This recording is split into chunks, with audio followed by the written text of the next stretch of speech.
राज्याचे मुख्यमंत्री आणि होम मिनिस्टर दंगेकरांच्या बाबतीत काय म्हणतात की तू शांत बस, तू शांत बसत नसेल तर तुझ्या बॉसशी बोलतो।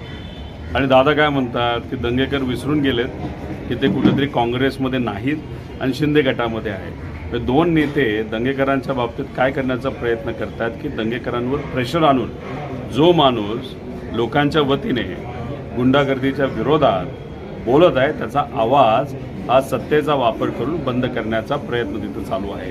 आमचं एवढंच म्हणणं आहे की तुमच्याकडे पॉवर आहे, तुम्ही होम मिनिस्टर आहात, तुम्ही मुख्यमंत्री आहात, तुम्ही उपमुख्यमंत्री आहात, त्यामुळे या पॉवरचा वापर एखाद्या नेत्याला जो लोकांच्या बाजूने गुन्हेगारीच्या विरोधात तिथं बोलतोय याचा आवाज बंद करण्यापेक्षा त्यांना विश्वासात घ्या आणि गुंडागर्दी आणि गुन्हेगारी या पुण्यातून कशी हद्दपार होईल यासाठी प्रयत्न करा। पण तसं कुठेही प्रयत्न करताना आपल्याला हे सरकार दिसत नाही।